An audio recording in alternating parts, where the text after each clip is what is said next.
আমাদের চুটকির পেটুটা বড় হয়ে গেছে, কারণ চুটকির পেটুতে আছে ছোট ছোট বেবি।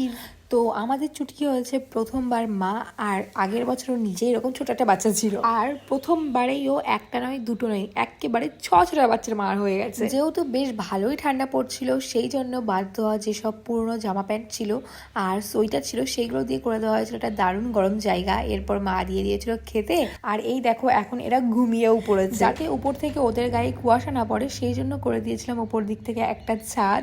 দেখো ওদের ঘর রেডিও হয়ে গেছে, আর এখন ওরা আরামসে ঘুমাতেও পারবে। বাচ্চাগুলো এখন বেশ বড় বড় হয়ে গেছে, দেখো হাঁটি হাঁটি পাপা করছে, আর এই একজন নামতে পারছেন না বলে কান্না করছিল। কি হয়েছে? কি হয়েছে?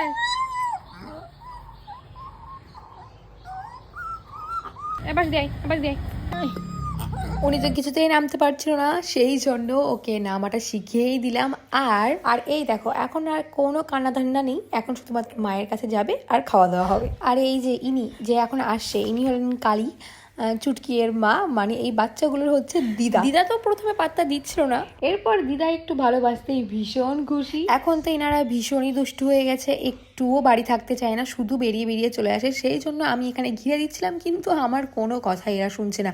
আমি ঘিরছি, তার মধ্যে দিয়েও বেরিয়ে বেরিয়ে চলে আসছিল। রাস্তায় চলে গেলে অ্যাক্সিডেন্ট হয়ে যাবে, সেই জন্যই এত টেনশনে ছিলাম, কিন্তু ওরা তো কথা শুনলো না, তাই গেটের নিচের দিকটাই ঘিরে দিতে হয়েছিল। এখন তো এইভাবেই কাটছে দিনগুলো।